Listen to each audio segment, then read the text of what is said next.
We've got a Fox News alert because the president just tweeted about our next subject. Never said when an attack on Syria would take place. Could be very soon or not so soon at all. In any event, the United States under my administration has done a great job of ridding the region of ISIS. Where is our thank you, America? Joining us right now is the policy advisor for the Syrian Campaign, Keenan Rahmani. Good morning to you, Keenan. Good morning. Thank you.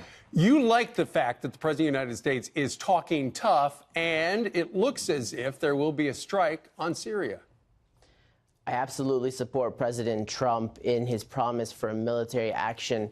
In response to this heinous war crime, women and children were gassed to death while they were being starved by the Assad regime. This is unspeakable, and we have to do something. President Obama completely blew it in 2013 when Assad killed over 1,000 people, 400 of them children, and Obama just did nothing, signing a deal with Russia just to allow the Iran deal to go through. That's the real collusion, is Obama working with Russia, working with Iran to allow Syrians to be gassed to death. We need to stand up to Syrians who are facing not only chemical weapons, but barrel bombs, being tortured to death and their bodies being burned in crematoriums. This is the Holocaust Remembrance Day, and it's absolutely imperative that when we say never again, we really mean it. And President Trump, we urge you to please follow through on your commitment to hold Assad and Russia accountable for these heinous war crimes.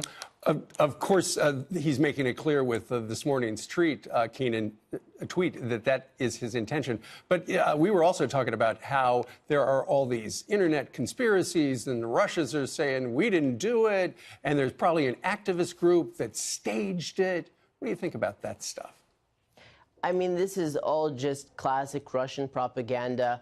We should not listen to any of this. Look, we have the photos, we have the videos of the gas cylinders that were dropped on top of civilians. I know that the president is reviewing all of this evidence, but the evidence is very clear. What the president needs to do is to make sure that Russia doesn't get away with this, that Assad doesn't get away with this. There needs to be a response. There needs to be the complete grounding of the regime's air force immediately, as quickly as possible. And the regime is trying to move all of its assets out of the way so that the president can't hit those. And Russia is trying to make threats against the United States of America. But we should not be thwarted by this bluster from the regime and from Russia. We need to make sure that these warplanes that are dropping chemical weapons and barrel bombs on civilians are stopped from being able to do so, and I trust President Trump can do that. All right, and I think he thinks, given the nature of that tweet, that he can do it as well. Keenan Rahmani, we thank you very much for joining us live from our nation's capital.